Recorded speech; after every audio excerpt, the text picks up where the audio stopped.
Brettet nem sikerült elkapnia. Kiáll a szerelme mellett. Fortnite gameplay lesz. Supply, csengő, minden, komment, iratkozzatok fel. Úgy döntöttek, hogy meglepetést készítik, és másokat szerveznek egyenesen az udvarukba. A helyzet az, hogy Gru és Kocsi csak érkezésem. a lányok még egy levelest is készítettek gumimacival és őssal.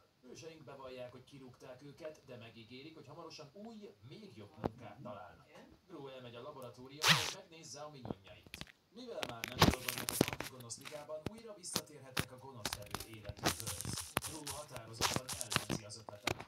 Különben is ne Írtam, hogy ne írtam.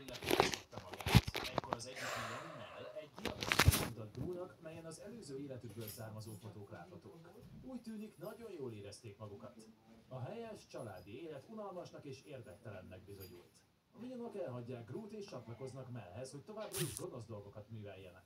Csak Timmy és Jerry maradnak hőseinkkel, mert ők nem voltak ott a sztrájk alatt. A következő jelenet Párizsban játszódik. Egy hatalmas és kövér gyémánt szakértő vizsgálja a rózsaszín gyémántot, amit Brett megpróbált ellopni a hajóról.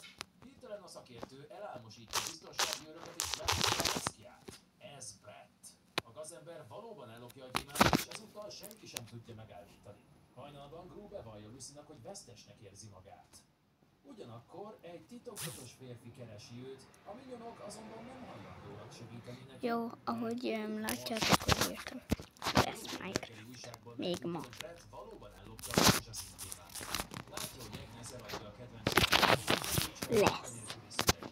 Rögtön ezután egy Fritz nevű férfi sétál oda Gruhoz.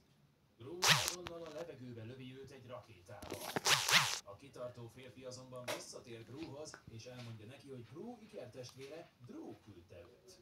Gru megdöbbenve hallgatja. Na nézzük, mit küldött. Neki nincsenek testvérei. Oké. Fritz azonban mutat neki egy családi fotót a két fiúval. Gru azonnal édesanyjához megy, aki két üzlet férfival úszik a medencében. Gru követeli, hogy az anyja meséljen neki az ikertestvéréről. Marlena bevallja, hogy Grunak valóban van egy ikertestvére. Az ikertestvérek születése után elváltak a férjével, és mindketten elvittek egy-egy ikret. Az anyja Grut, az apja pedig Drew-t kapta. Micsoda fordulat a cselekményben. Ezután Gru, Lucy, a lányok és a minyonok elrepülnek a szigetre, ahol a bátyja él. Egy disznócsorda fogadja őket. Karaktereink meglátnak egy kastélyra hasonlító fényűző házat, és odaindulnak. Úgy tűnik, Gru fivére gazdag, vagy inkább őrülten gazdag. Maga Drew is megjelenik egy fehér öltönyben, és dús szőke haja van. A férfi megölődik és a lányokat, és mindenkinek megmutatja az összes vagyonát.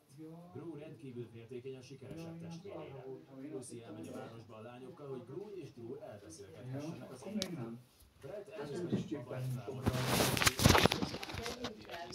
és elszaborodik, hogy akkor látjuk rajta. most már van egy óriási gyémántja, és készen áll a bosszúra. Gru megmutatja a bátyjának a föld alatt barlangját és az őseik szobrait. A malacokon lovagoló minyonok is beleesnek a barlangba.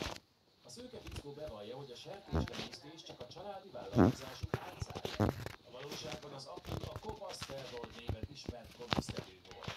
Gru megkéri a bátyját, hogy tanítsa meg őt a gonosztevőség művészetét. Gru visszautasítja, de annyi különböző menő dolog van itt. Például van egy gazember szuperautó. A testvérek úgy döntenek, hogy átszágoldanak a szigeten. Összetűnik valakinek a kerítését, és amikor megpróbálják elkerülni, hogy egy traktornak ütközzenek, majdnem lezuhannak egy szikláról az óceánba. Közben Lucy és a lányok az éves sajtfesztiválon találják. Lucy megengedi Agnesnek és Editnek, hogy rengeteg cukorkát legyenek, mert fél nemet mondani nekik. Margot azt